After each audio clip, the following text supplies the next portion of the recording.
We're taught to think that being a top technical expert is all about the code, the frameworks, mastering the system. But what if the key to real, lasting impact isn't about moving systems, but about moving people? Think about it like this. On one side, you've got technical mastery, all those skills you've spent years, maybe decades building. But on the other side, you've got true influence, the actual, measurable impact you create in your organization. And here's the kicker. They are not the same thing. Not even close. And this leads to a trap that, honestly, so many brilliant people fall into. We call it the expert's dilemma. You can be the most skilled person in the room, hands down.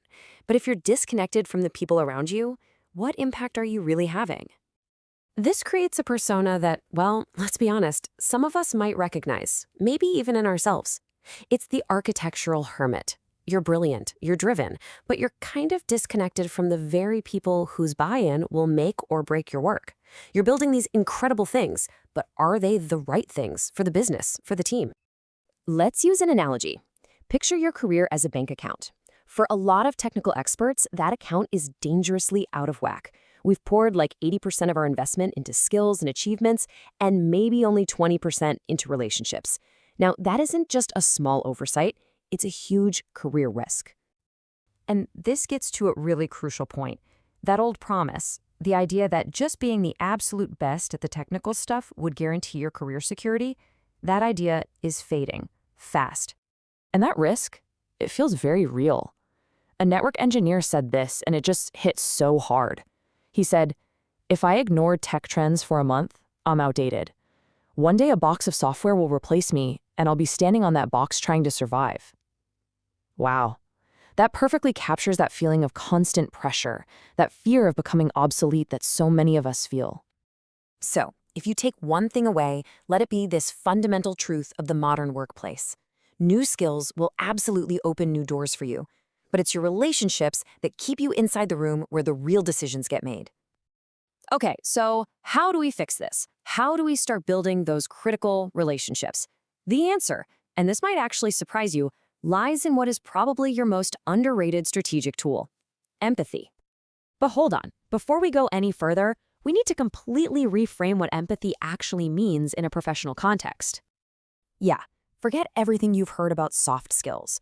This isn't some fluffy, nice-to-have accessory. Strategic empathy is a hard-nosed capability. It is the tool that lets you see the entire chessboard, to understand the hidden motivations, the pressures, and the constraints that are driving people all across your organization. All right, so that sounds great in theory, right? But how do you actually put that kind of empathy into practice? Well, it turns out it can all start with a single, incredibly powerful question. You ready for this? This is the single most powerful question you can ask a colleague or a stakeholder. You walk up to them and you ask, "What can I do to make you look like a rock star in front of your boss?" Just pause on that for a second. It's so unexpected, it completely changes the game. So, why does this weird question work so well? Well, a few things happen instantly. First, it just shatters the normal, sometimes adversarial dynamics we have at work. Second, it's like a hyper-accelerant for collaboration and trust. And third, you immediately start creating influence, not because of your title, but because you've made yourself directly relevant to their success. See, what's really happening here is a profound mindset shift. You're moving away from the old logic of how do I promote myself, and you're moving toward how do I elevate others through my work. And ironically, that is exactly how you become indispensable.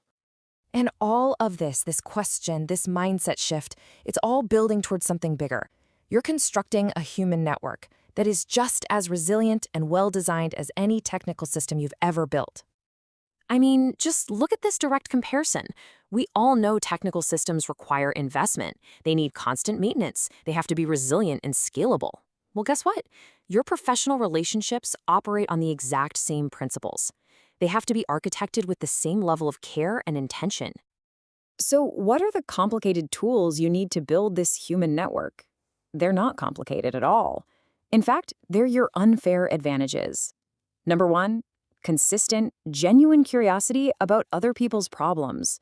And number two, the simple, almost lost ability to truly listen to their answers. That's it. That's the secret. At the end of the day, technology changes. The frameworks you've mastered today will be outdated tomorrow. The systems you build are, by their very nature, temporary. So the only question that really matters is your influence?